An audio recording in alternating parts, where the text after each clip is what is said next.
Hello friends, मैं प्रिया श्रीवास्तव आप सभी का स्वागत करती हूँ आपके अपने चैनल पर। आशा करती हूँ आप सब ठीक होंगे और अपनी पढ़ाई को जारी रखेंगे और अपनी परीक्षा की तैयारी कर रहे होंगे। सीटेट वगैरह जो भी होने वाले हैं, टीचिंग एग्ज़ाम या कुछ भी और भी रिलेटेड, जहाँ जहाँ पर हिंदी पूछी जाती है, जनरल हिंदी पूछी जाती है, उस सब के लिए मेरा ये चैनल आपको काफ़ी बेनिफिट देगा। तो आज की मेरी वीडियो प्रीवियस वीडियो जो थी संज्ञा पर आधारित थी, जो कि मैंने संज्ञा के बारे में बताया था। और संज्ञा के बारे में बताने के साथ साथ उसके भेद और उसके उदाहरण सहित मैंने बताया है। इसके लिए आप प्रीवियस वीडियो देखिए, जिसमें मैंने 3 पार्ट को बता दिया था। और अब आज की इस वीडियो में संज्ञा के बाकी 2 भाग को भी मैं बताने वाली हूँ। जैसे मैंने पहले वीडियो में बताया था संज्ञा के 3 भेद के बारे में, व्यक्तिवाचक संज्ञा, जातिवाचक संज्ञा और द्रव्यवाचक संज्ञा के बारे में। ठीक है, अब आज की इस वीडियो में आपको समूहवाचक संज्ञा और भाववाचक संज्ञा के बारे में बताऊंगी। तो आप इस वीडियो में बने रहिए मेरे साथ और आज की वीडियो को हम स्टार्ट करते हैं। देखिए, हिंदी व्याकरण में संज्ञा और संज्ञा के भेद हैं। देखिए, अब इस तरह से हम देखते हैं कि संज्ञा एवं संज्ञा के भेद के, यानी कि मैंने आपको पहले ही बताया कि अपनी प्रीवियस वीडियो में मैंने आपको संज्ञा के 3 भेदों के बारे में बता दिया है, जिसमें से कौन कौन सी हैं। समूहवाचक संज्ञा आज मैं बताऊंगी, बाकी की जो पहले की 3 संज्ञा है उन्हें मैंने बता दिया, जैसे कौन कौन सी, व्यक्तिवाचक संज्ञा, जातिवाचक संज्ञा और द्रव्यवाचक संज्ञा। ठीक है, और आज की इस वीडियो में आपको समूहवाचक संज्ञा के बारे में बताऊंगी। तो कैसे आप जानेंगे कि समूहवाचक संज्ञा कौन सी है और द्रव्यवाचक संज्ञा कौन सी है, व्यक्तिवाचक संज्ञा में कौन कौन से शब्द आते हैं, कुछ उदाहरण के साथ आपको समझाने का प्रयास करूंगी और अपनी कोशिश मैं पूरा अच्छे से करूंगी जिससे आपको अच्छे से समझ में आए। तो अपनी वीडियो को स्टार्ट करते हैं समूहवाचक संज्ञा से। तो इसकी सबसे पहले आप जैसे मैं आपको पहले उदाहरण बता दूं, उसके बाद परिभाषा बताने का प्रयास करूँ। जैसे परिवार हो गया, परिवार से एक समूह का बोध होता है हमें। ठीक है, परिवार हो गया। और जैसे गुच्छा, अब अंगूर का गुच्छा बोला जाता है, गुच्छा अगर बोला गया तो इसका मतलब क्या होता है, उसमें समूह होगा किसी भी चीज़ के। जैसे अंगूर का गुच्छा मान लीजिए, किसी भी चीज़ का गुच्छा। ठीक है, इस वजह से सेना होती है, सेना में सभी प्रकार की सेना रहती है। सेना किसी एक व्यक्ति से नहीं बनती है, उसमें बहुत सारे लोग होते हैं, बहुत सारे व्यक्तियों का समूह होता है, तो वो क्या होती है, समूहवाचक संज्ञा होती है। ठीक है, और भी उदाहरणों के साथ मैं आपको स्पष्ट करने का प्रयास करूंगी। सबसे पहले हम इसकी परिभाषा देख लेते हैं। ठीक है, परिभाषा जैसा कि नाम से ही स्पष्ट है, जिन संज्ञा शब्दों से, मैं आपको लिखवा भी देती हूँ जिससे आपको अच्छे से याद रहे, जिन शब्दों से या जिन संज्ञा शब्दों से किसी समूह का बोध हो। ठीक है, जिन संज्ञा शब्दों से या जिन शब्दों से किसी समूह का बोध हो, वे क्या कहलाते हैं, वे शब्द समूहवाचक समूहवाचक संज्ञा कहलाते हैं। अब उदाहरण मैंने आपको पहले ही बता दिया था, कैसे उदाहरण थे। उदाहरणों से अच्छे से स्पष्ट हो जाता है। देखिए, उदाहरण में अब जैसे परिभाषा आपको मैंने बताई कि जिन संज्ञा शब्दों से किसी समूह का बोध हो, वे शब्द समूहवाचक संज्ञा कहलाते हैं। अब उदाहरण में देख लीजिए, सबसे पहले मैंने आपको परिवार का उदाहरण दिया था। ठीक है, परिवार, परिवार हो गया। और गुच्छा मैंने बताया था, गुच्छा किसी भी चीज का हो सकता है। अब जैसे परिवार देख लीजिए, परिवार किसी एक व्यक्ति से नहीं बनता। ठीक है, परिवार में चाहे वो किसी का भी परिवार, उसमें कई व्यक्तियों का समूह होता है। ठीक है, कई लोग मिलकर के परिवार बनाते हैं। ऐसे ही गुच्छा देख लीजिए, गुच्छा किसी एक फल या एक वस्तु का नहीं होगा, उसमें काफ़ी चीज़ें होंगी, तो कई चीज़ें मिलकर यानी कि समूह होता है, तो वो समूहवाचक है, जैसे गुच्छा हो गया। इसके बाद मैंने आपको बताया था सेना। सेना, देखिए सेना में भी एक व्यक्ति नहीं होते, बहुत सारे लोग मिलकर सेना का निर्माण करते हैं। ऐसे ही आप समझ लीजिए सभा। सभा जो होती है, सभा किसी एक व्यक्ति से नहीं होती, बहुत सारे लोग मिलकर, जैसे हम इंग्लिश में वर्ड यूज करते हैं, मीटिंग करते हैं, एक जगह पर इकट्ठा होते हैं, जैसे बहुत सारे व्यक्तियों का समूह या बहुत सारे जानवरों की भी सभा होती है। जैसे आप स्टोरीज में, कहानियों में पढ़ते हैं कि जानवरों की सभा बुलाई गई थी जंगल में, जिसमें उसका राजा शेर था। तो इस तरह से जो सभा होती है वो जानवरों की भी हो सकती है और व्यक्तियों की भी हो सकती है, या एक विशेष किसी संप्रदाय की भी हो सकती है। तो इस तरह से जो सभा है उसमें भी कई व्यक्ति, कई लोग मिल करके सभा का निर्माण करते हैं। किसी एक व्यक्ति से सभा नहीं बुलाई जा सकती या नहीं नहीं हो सकती। जैसे बैठक बोलते हैं, ठीक है, तो ये एक व्यक्ति से नहीं होती, ग्रुप में होता है, समूह में होता है, ठीक है। इसके अलावा हम देख लेते हैं समुदाय।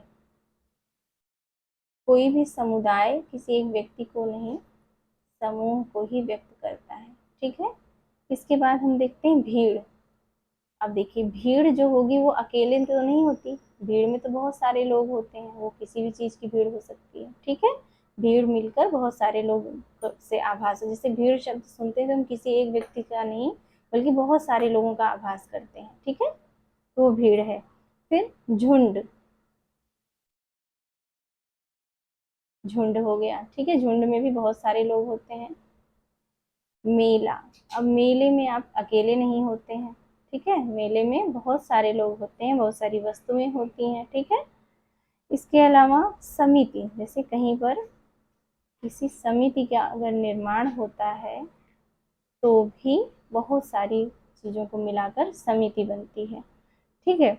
इसके अलावा भी आप कुछ और भी उदाहरण देख सकते हैं, जैसे भीड़ हो गई, ठीक है। इस तरह से आप जो है इसके बहुत सारे उदाहरण खुद भी आप समझ सकते हैं। इतने मैंने आपको बता दिए हैं, आप और भी ढूंढने का प्रयास कीजिए। अगर कहीं आपको प्रॉब्लम आती है तो प्लीज़ कमेंट बॉक्स में आकर कमेंट करके पूछ सकते हैं कोई भी इससे संबंधित प्रश्न, ठीक है। अब एक बार से आपको फिर से परिभाषा बता देती हूँ और उदाहरण समझा देती हूँ, जिससे आप अच्छे से इसको समझ सकें और अच्छे से आप नोट डाउन कर लीजिए अपनी कॉपी में या अपनी नोट्स जहाँ भी बना रहे हों, जिससे आपको काफ़ी समय तक इसको याद रखने में हेल्प मिले। और आप अगर अच्छे से पढ़ते तो आपको अभी ही याद हो जाएगा, ठीक है। तो कैसे है, समूहवाचक संज्ञा की पहचान क्या है? जिन शब्दों से किसी समूह का बोध हो वे शब्द समूहवाचक संज्ञा कहलाते हैं। इनके उदाहरण क्या है, कैसे पहचानेंगे, किन शब्दों को देखकर आप पहचानेंगे कि ये कौन सी संज्ञा है? जैसे परिवार हो गया, गुच्छा, सेना, सभा, समुदाय, भीड़, झुंड, मेला, समिति आदि। तो इन सभी शब्दों को आप देखकर समझ जाएंगे कि ये किसी एक का नहीं बल्कि किसी ग्रुप का यानी किसी समूह का बोध करा रहे हैं, ठीक है। आपने परिभाषा लिख ली होगी। अब मैं दूसरी संज्ञा के बारे में आपको बताती हूँ। दूसरी संज्ञा कौन सी है हमारी? ये मैंने तीन पहले बता दी है ना, तो ये अभी चौथी मैंने आपको बताई। अब पांचवी संज्ञा कौन सी है? पांचवी संज्ञा है हमारी भाववाचक संज्ञा। पांचवी संज्ञा कौन सी है हमारी? भाववाचक संज्ञा। देखिए संज्ञा बहुत आसान होती है, इसके शब्द जो नाम होते हैं, नाम से ही इसकी परिभाषा समझी जा सकती है और इसके बारे में लिखा जा सकता है, ठीक है। तो कैसे, देखिए भाववाचक संज्ञा की क्या परिभाषा होती है। देखिए जिन संज्ञा शब्दों से या जिन शब्दों से, आपकी मर्जी, आप जैसे लिखिए इसको, ठीक है। मैं आपको नोट डाउन भी करा देती हूँ जिससे आपको लिखने में भी आसानी हो और समझने में भी हो। जैसे जिन शब्दों से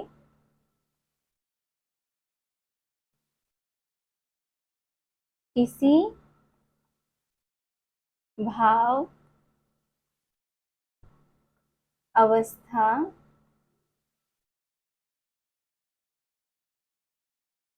जिन संज्ञा शब्दों से किसी भाव, अवस्था, गुण अथवा दशा, या दशा को हम और क्या कह सकते हैं, स्थिति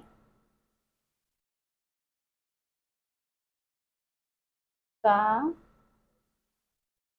बोध हो वे शब्द क्या कहलाते हैं? भाववाचक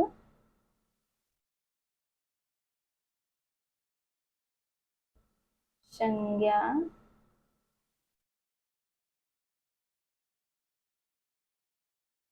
कहलाते हैं। अब इसका उदाहरण भी देख लीजिए आप साथ के साथ, जिससे आपको और आसानी हो जाएगी समझने में। उदाहरण क्या है इसके? उदाहरण है जैसे आप देख लीजिए, सुंदरता। सुंदरता, सुंदरता क्या है? एक गुण है। गुण जैसे मैंने आपको बताया था ना, यहाँ पर गुण, दशा या स्थिति, भाव, अवस्था भी मैं सबको आपको उदाहरण के साथ समझा देती हूँ, आपको अच्छे से समझ में आ जाएगा। देखिए, सुंदरता हो गया।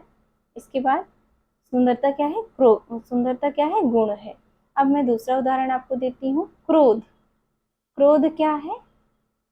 ये वैसे तो अवगुण है, लेकिन हम गुण के उसमें देख लेते हैं। गुण गुण अवगुण जो होते हैं, ये क्रोध हो गया। इसके बाद सुख।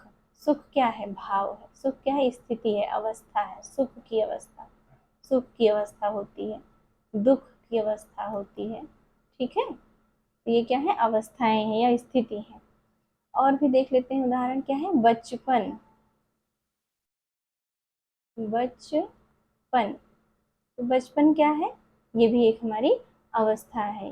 ठीक है, अब इस तरह से देखिए, सुंदरता ज्यादातर जो शब्दों के लास्ट में ता लगा होता है, जैसे ये लगा हुआ है ना लास्ट में प्रत्यय, ता प्रत्यय का ज्यादा प्रयोग होता है भाववाचक संज्ञा में। जैसे आप पहचान सकते हैं, जो ये भाव, ये गुण है ना, गुण वाले जितने शब्द आएंगे उनमें ता लास्ट में लगा होता है, ता अव्यय लगा होता है, जैसे ता प्रत्यय लगा होता है, जैसे सुंदरता। और भी उदाहरण देती हूँ, कायरता। ठीक है, तो ये इस तरह के जो शब्द हैं, ये भाववाचक संज्ञा में आप आसानी से पहचान सकते हैं। इसके अलावा आप जब आप उदाहरण देखते हैं तो आप अच्छे से समझेंगे। जैसे सुंदरता से हमारी गुण का पता चल रहा है, क्रोध से हमारी भाव अवस्था का पता चल रहा है कि हम किस अवस्था में क्रोधित हैं, कि क्या भाव का पता चल रहा है। ठीक है, भाव कैसा है, क्रोध में गुस्से में है कि खुश हैं, क्या है जो भी, तो ये सब ऐसे पता चल रहा है। सुख, दुख, बचपन, बुढ़ापा। अब देखिए एक शब्द और जो मैं आपको बता रही हूँ, कि ता प्रत्यय वाले शब्द होंगे, बुढ़ापा। बुढ़ापा देख लीजिए।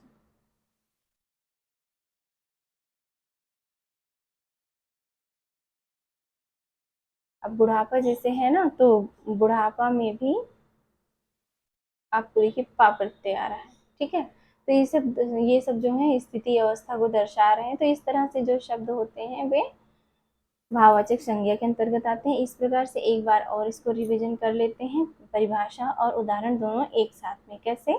भाववाचक संज्ञा क्या है, तो आप क्या उत्तर लिखेंगे? जिन शब्दों से किसी भाव, अवस्था, गुण अथवा दशा या स्थिति का बोध हो, वे शब्द भाववाचक संज्ञा कहलाते हैं। अब उदाहरण आप बताइए कौन कौन से? उदाहरण है सुंदरता, क्रोध, सुख, दुख, बचपन, बुढ़ापा, कायरता। ये सब क्या है? भाववाचक संज्ञा के अंतर्गत आते हैं। तो आशा करती हूँ आपको काफ़ी अच्छे से समझ में आया होगा। और देखिए, आपको मैंने इतने उदाहरण दिए हैं, इतने बताए हैं। अगर आपको फिर भी कोई परेशानी आती है किसी शब्द को लेकर कि ये कौन सी संज्ञा है, तो प्लीज़ आप कमेंट बॉक्स में आकर के कमेंट कर सकते हैं, पूछ सकते हैं मुझसे। हिंदी से संबंधित किसी भी प्रकार का प्रश्न हो, आप मुझसे उस क्वेश्चन को पूछ सकते हैं, जिससे आपको पता चल जाएगा कि कौन सा प्रश्न का उत्तर क्या होगा। तो मैं उसको आपको सॉल्व करने का प्रयास करूँगी। और आशा करती हूँ आज की वीडियो आपको काफ़ी पसंद आएगी। और प्लीज़ मेरे चैनल को लाइक कीजिए, मेरी वीडियो को मेरी वीडियो को भी लाइक कीजिए, प्रमोट कीजिए, मेरे चैनल को सब्सक्राइब कीजिए। आपका एक लाइक और एक सब्सक्रिप्शन मुझे काफ़ी मोटिवेट करता है। प्लीज़ आप सब्सक्राइब कीजिए। ओके, इसी के साथ मिलती हूँ एक नई वीडियो में। Okay, thank you so much for watching my video.